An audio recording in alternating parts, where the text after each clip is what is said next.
Hello and good morning everyone. आप सभी लोगों का स्वागत है स्टडी ग्लोस पर और डेली करंट अफेयर के सेशन में आप सभी लोगों का स्वागत है। आज है 20 अगस्त, बहुत ही बेहतरीन सेशन आज हम लोग लेने वाले हैं। तो चलिए, सबसे पहले कोट आप लोग के लिए है, लोग आईना कभी भी ना देखते अगर आईने में चित्र की जगह चरित्र दिखाई देता।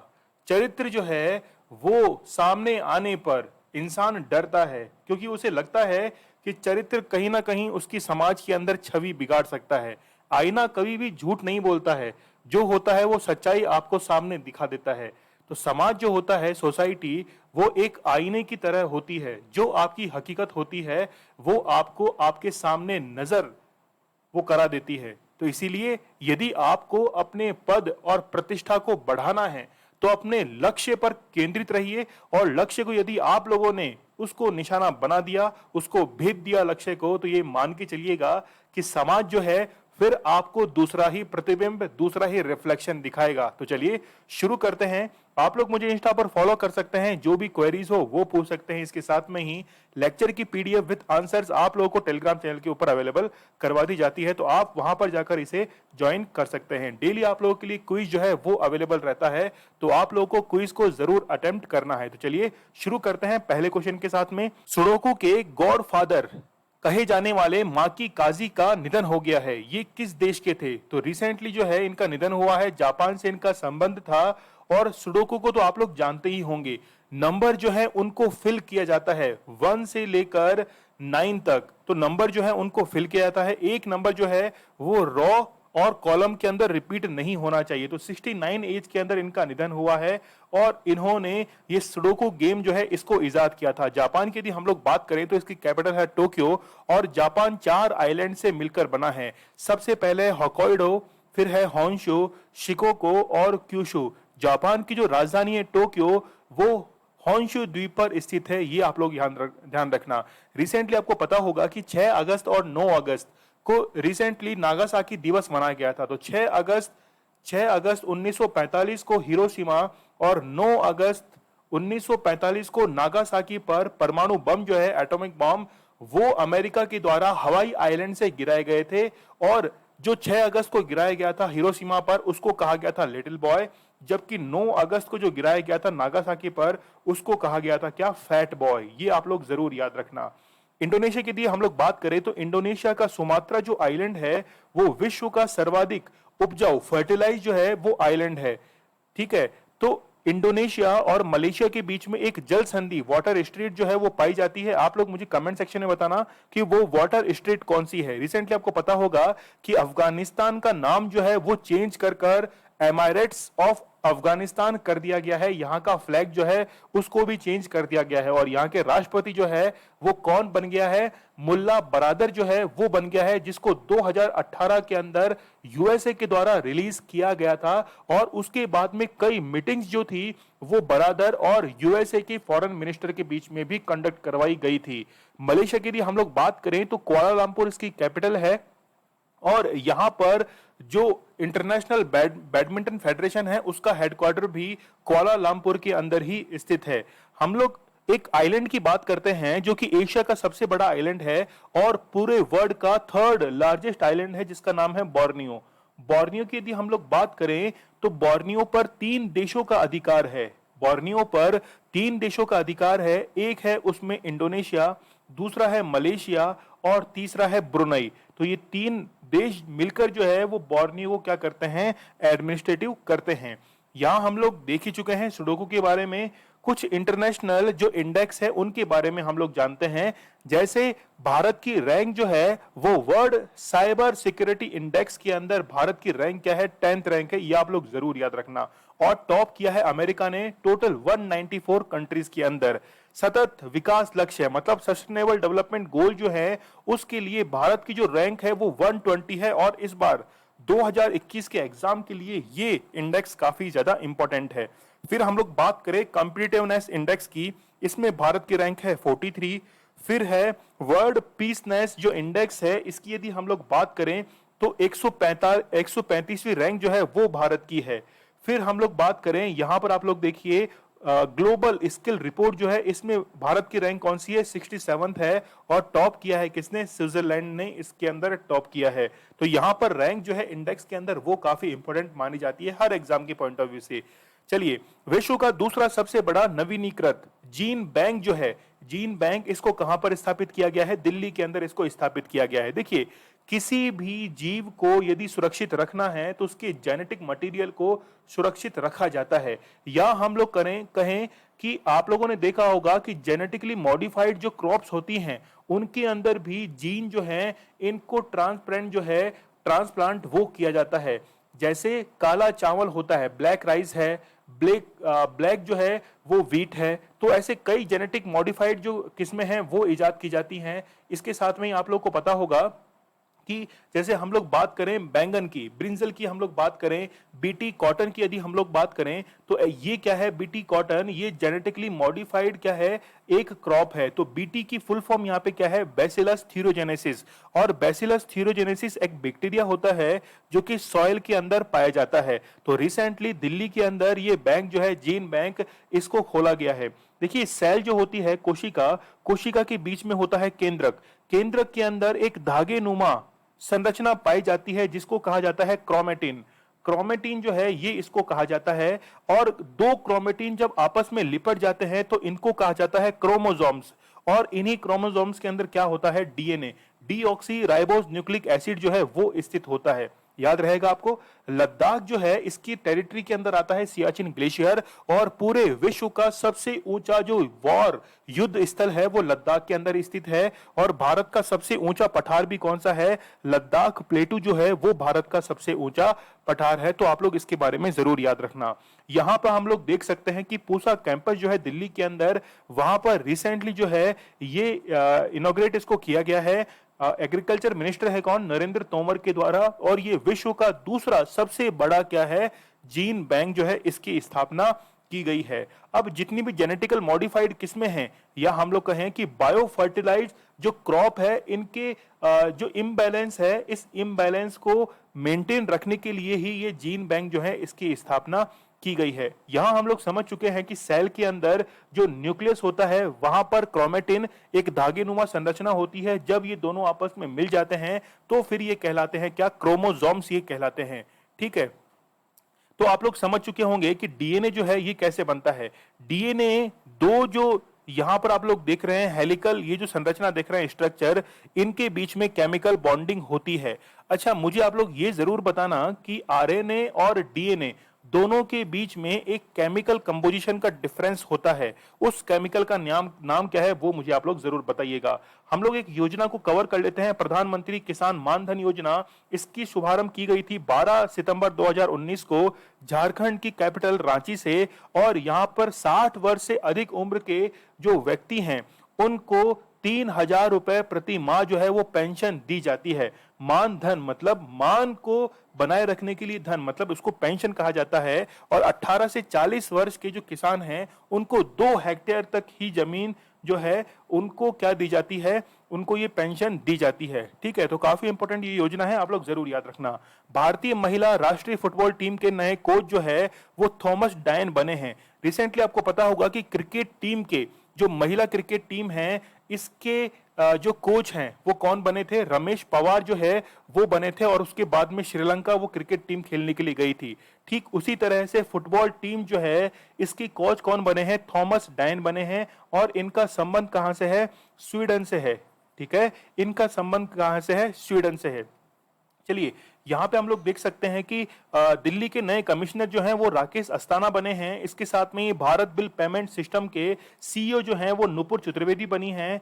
New deputy chief of Indian navy के कौन बने हैं, एस एन गौरमडे जो है वो बने हैं। इसके साथ में ही जनता दल यूनाइटेड के जो प्रेसिडेंट है वो लल्लन सिंह बनाए गए हैं। और ये काफी इंपॉर्टेंट अपॉइंटमेंट है, इसके बारे में आप लोग याद रखना।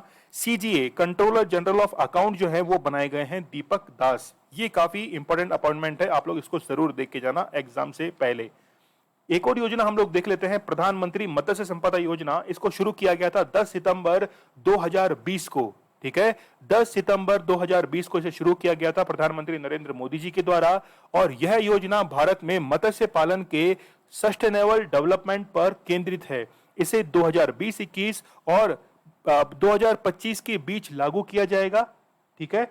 आत्मनिर्भर भारत के पैकेज के हिस्से के रूप में योजना के तहत इसकी क्रियान्वयन के लिए 20,050 करोड़ रुपए अनुमानित जो है वो इसमें इन्वेस्ट किए जाएंगे। तो मैंने आज आप लोगों को दो योजनाएं बता दी हैं। एक तो है प्रधानमंत्री मानधन योजना जो कि पेंशन से रिलेटेड है, जबकि दूसरी है मत्स्य संपदा योजना।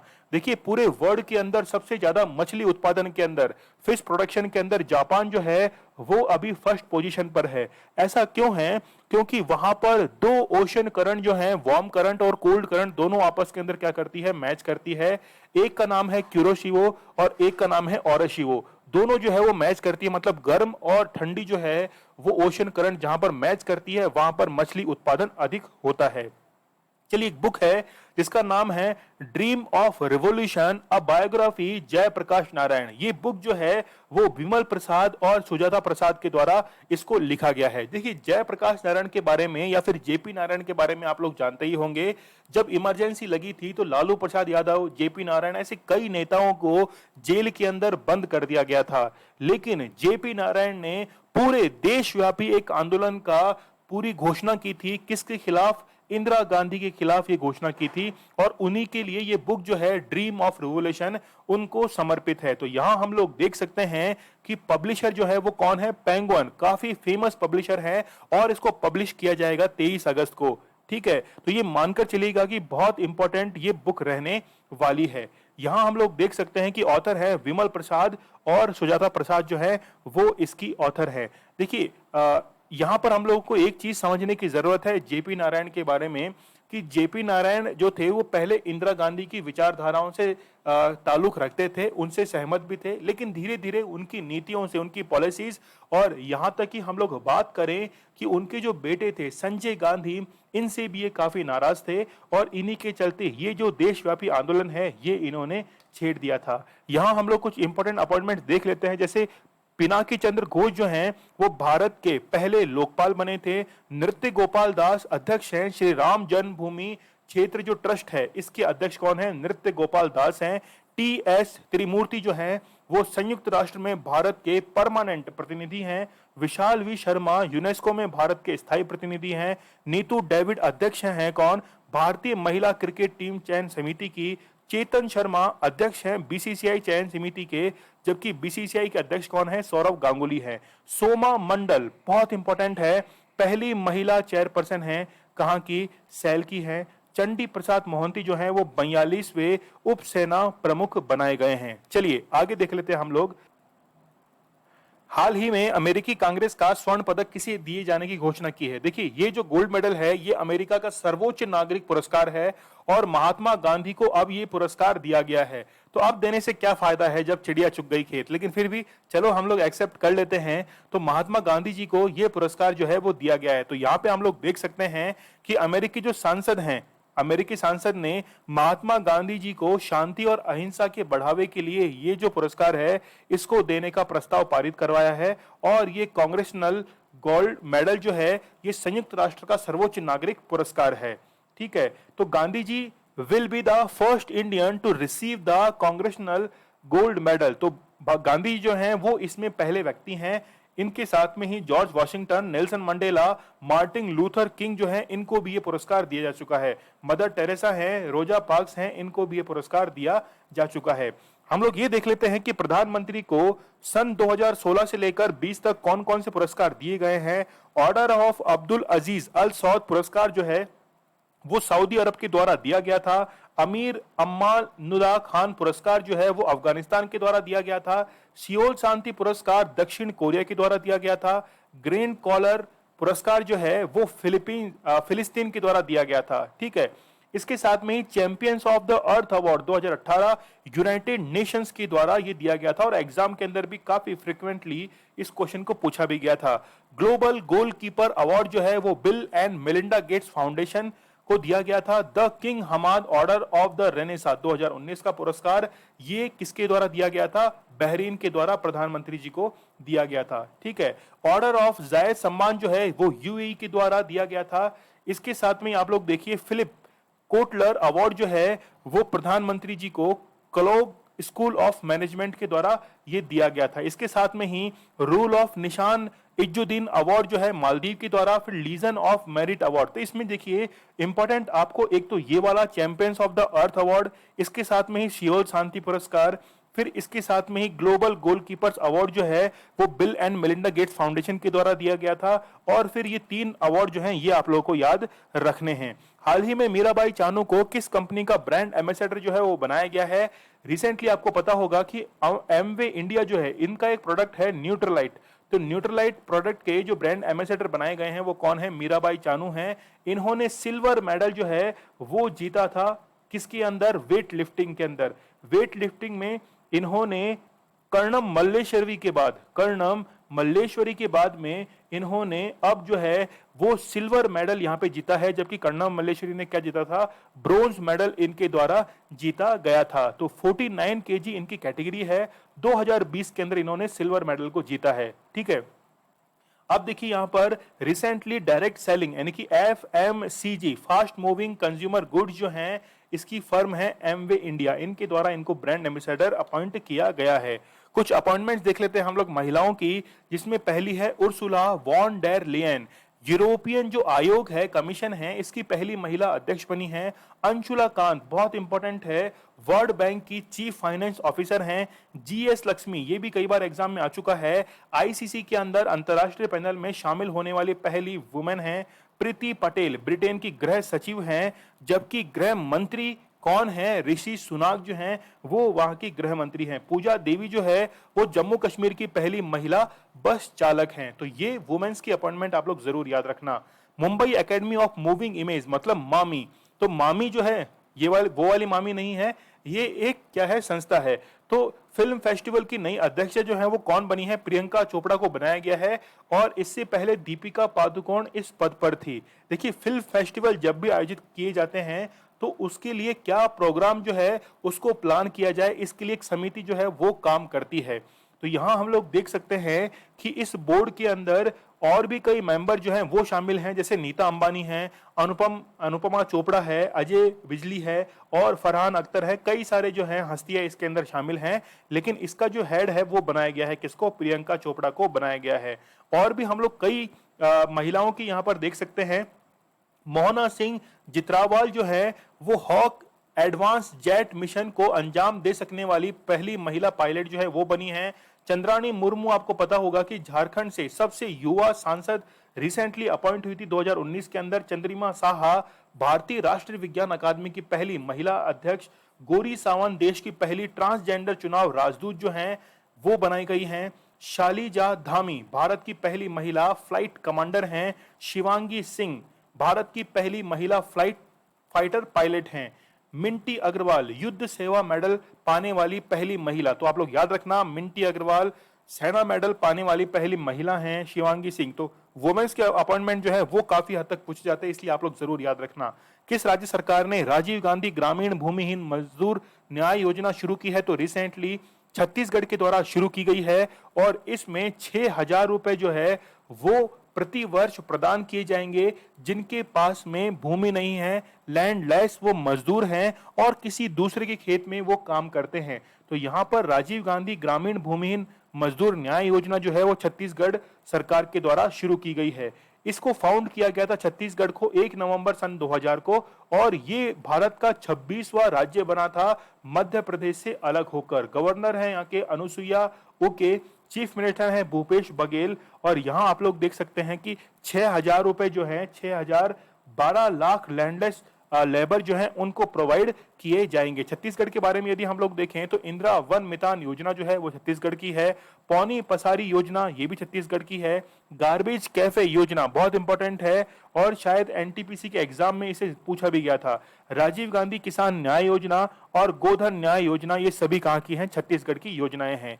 भारत में 6 लाख गांवों को इंटरनेट कनेक्टिविटी प्रदान करने के लिए घोषणा किस वर्ष तक की गई है? तो 2024 तक भारत नेट परियोजना, आप लोगों ने सुना होगा कि भारत नेट परियोजना है जिसमें गांव-गांव तक ब्रॉडबैंड जो है इसको प्रोवाइड कराया जाएगा। ब्रॉडबैंड जो है इसको प्रोवाइड कराया जाएगा। और ब्रॉडबैंड ब्रॉडबैंड प्रोवाइड कराने के लिए ही भारत नेट परियोजना जो है वो शुरू की गई थी। 2024 इसका टारगेट है। आपको पता होगा कि जल जीवन मिशन के तहत ये टारगेट है कि 2024 तक हर घर नल से जल पहुंचाने का। और इसमें सबसे पहला जो स्टेट बना था वो कौन था?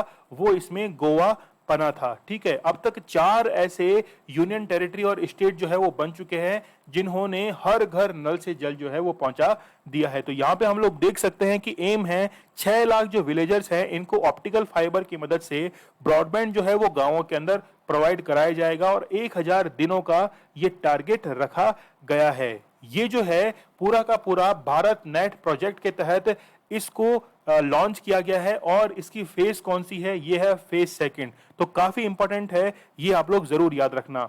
यहाँ पे हम लोग कुछ इंपॉर्टेंट ऑर्गेनाइजेशंस के अपॉइंटमेंट देख लेते हैं। जैसे फिक्की की बात करें तो फिक्की के महासचिव जो हैं वो है दिलीप चिनॉय। फिक्की के जो अध्यक्ष हैं वो कौन है? उदय शंकर हैं। एसोचैम के जो अध्यक्ष हैं विनीत अग्रवाल हैं। एसोचैम के महासचिव सौरभ सान्याल हैं। इसके साथ में CII, ठीक है, कन्फेडरेशन ऑफ, यहाँ पे आप लोग देख सकते हैं कन्फेडरेशन ऑफ इंडियन इंडस्ट्रीज के टीवी नरेंद्रन हैं। इफ्को के कौन है? बलविंदर सिंह नकई हैं। तो ये अपॉइंटमेंट्स भी आप लोगों को जरूर याद रखनी है। अमेरिका में किस विश्वविद्यालय शोधकर्ताओं ने पेंसिल लैड का उपयोग करके एक नया कोविड परीक्षण विकसित किया है? तो यहां पर जो विकसित किया गया है वो पेंसिल्वेनिया यूनिवर्सिटी के द्वारा लैड को यूज करके किया गया है। देखिए, लैड मतलब हम लोग कहें कि ग्रेफाइट जो है उसका उपयोग पेंसिल के अंदर किया जाता है और ये कार्बन का एक स्ट्रक्चर होता है। कार्बन का एक स्ट्रक्चर होता है और इस स्ट्रक्चर के अंदर कई दूसरे स्ट्रक्चर जो हैं, हम लोग कहें कि जालीनुमा ये स्ट्रक्चर होते हैं, दूसरे स्ट्रक्चर भी इसके अंदर ऐड हो सकते हैं। तो ये एक क्रिस्टलाइन फॉर्म होती है ऑफ कार्बन की। ठीक है, ग्रेफाइट की जो परतें हैं वो एक दूसरे के ऊपर क्या करती हैं? फिसल जाती हैं। और इनकी आकृति कैसी होती है? हेक्सागोनल इनका स्ट्रक्चर होता है। और ये आप लोग जरूर से याद रखना, इसको कहा जाता है प्लम बैगो जो है, ये भी ग्रेफाइट को कहा जाता है। कई बार एग्जाम के अंदर ये पूछा भी जाता है। तो कार्बन फॉर्म के अंदर यदि सबसे ज्यादा स्टेबल है तो वो क्या है? वो ग्रेफाइट ही है। ठीक है, यहां हम लोग देख सकते हैं कि ग्रेफाइट को जो है इग्निशियस जो रॉक है उससे इसको प्राप्त किया जाता है। इसके साथ में ही कई मिनरल जो हैं, mineral associate with graphite are calcite, quartz, mica जो चट्टानें होती हैं, ये आपको पता होगा। टर्मेलाइन जो है इनके अंदर जो है वो ग्रेफाइट क्या होता है? अटैच होता है। वन लाइनर क्वेश्चंस को हम लोग देख लेते हैं। भारत के 75वें स्वतंत्रता दिवस की थीम जो है वो है नेशन फर्स्ट ऑलवेज फर्स्ट, ये इसकी थीम थी।